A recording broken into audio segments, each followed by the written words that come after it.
미국 트럼프 행정부는 이번 주 상호 관세의 구체적인 세율을 발표할 예정입니다. 앞서 자동차에는 25%까지 매기겠다고 발표했는데 우리나라를 고율 관세 부과 국가, 이른바 더티 15에 포함시킬지도 주목됩니다. 워싱턴에서 정강현 특파원입니다. 사흘 뒤 4월 2일부터 상호 관세가 발효될 예정입니다.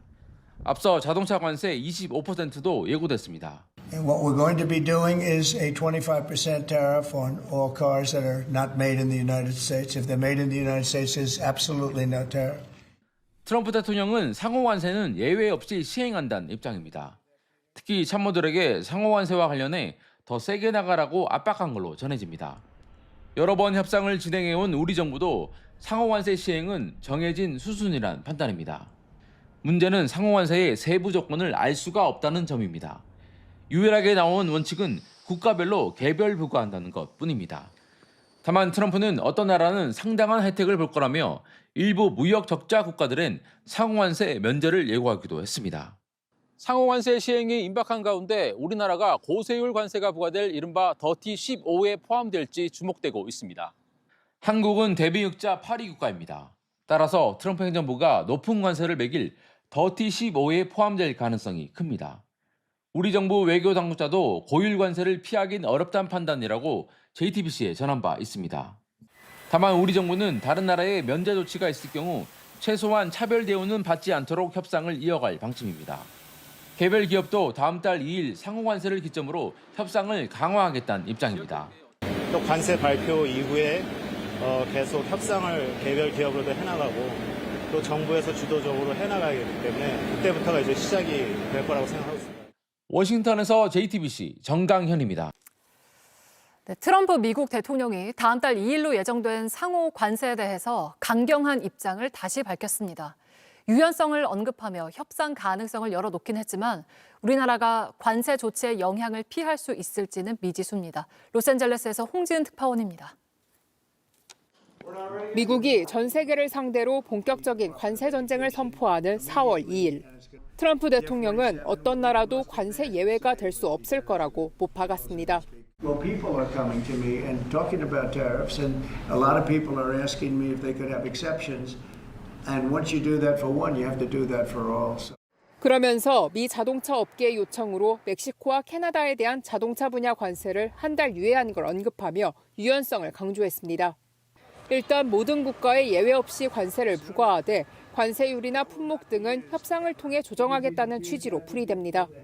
또 눈에는 눈, 이에는 이 상호주의 원칙도 거듭 강조했습니다. 미국 무역 적자 8위 교역국인 우리나라는 초긴장 상태입니다. 미국이 높은 수준의 상호 관세를 부과할 15개국, 이른바 더티 15에 포함될 가능성이 크기 때문입니다. Then there's what we would call kind of the dirty 15, and they have substantial tariffs. And as important as the tariff are some of these non-tariff barriers. 이 리스트에 포함되면 반도체, 자동차 등 주요 수출품에 고율 관세가 부과돼 수출액 감소가 불가피하다는 우려도 나옵니다. 미국을 방문 중인 안덕근 산업부 장관은 하워드 러트닉 상무부 장관을 만났지만 당장 관세 철회를 합의하긴 쉽지 않다고 설명했습니다. 대부분의 국가들이 관세 조치 대상에서 벗어나기란 쉽지 않을 것으로 보입니다.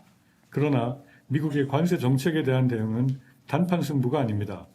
다음 달 15일 효력이 시작되는 민감국가 문제 역시 정부는 지정 해제 시기를 예단할 수 없다는 입장입니다. 로스앤젤레스에서 JTBC 홍지은입니다. 이런 가운데 관세 청구서에 대한 우려도 커지고 있습니다. 다음 달 전 세계를 상대로 한 상호 관세 발표를 앞두고 트럼프 행정부가 미국이 무역 적자를 보고 있는 대표적 나라 중 하나로 한국을 콕 집어 언급했습니다. 이 소식은 홍지은 특파원입니다.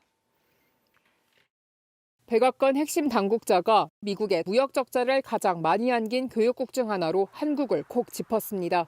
We've got persistent trade deficits with Europe and with China and with South Korea that have been there for year after year after year. It's because they have non-tariff barriers and high tariffs that make it hard for U.S. firms to compete. 미국 상무부는 지난해 미국이 한국과의 무역에서 95조 원대 적자를 본 것으로 집계했습니다. 미국의 무역 적자 규모로 보면 우리나라가 8위입니다. 이미 트럼프 대통령은 우리나라가 미국에 터무니없는 관세를 매기고 있다며 공개적으로 트집 잡기도 했습니다. South Korea's average tariff is 4 times higher. Think of that, 4 times higher. 무역 불균형을 바로잡겠다며 미국이 예고한 상호 관세는 원래대로 갈 것으로 보입니다. 다음 달 2일 시행 직전 협상차 미국을 찾은 정인교 통상교섭본부장은 상호 관세가 예정대로 시행될 것으로 보인다고 전했습니다. 우리는 한미 FTA에 따라 대부분 관세 없이 미국에 수출해왔는데 최근 트럼프 정부는 그것마저 손볼 가능성을 시사했습니다. From that new baseline of fairness and reciprocity, we will engage potentially in bilateral negotiations with countries around the world on new trade arrangements that make sense for both sides. Fairness. 상호 관세부터 먼저 부과한 뒤 미국에 유리한 쪽으로 조정해 나가겠다는 것입니다. 그렇게 되면 트럼프 1기 때처럼 한미 FTA를 재협상하거나 최악의 경우 기존 FTA가 폐기될 수도 있습니다. 우리로서는 미국이 비관세 장벽까지 벼르는 상황에 이중구에 놓인 셈이 됐습니다. 로스앤젤레스에서 JTBC 홍지은입니다.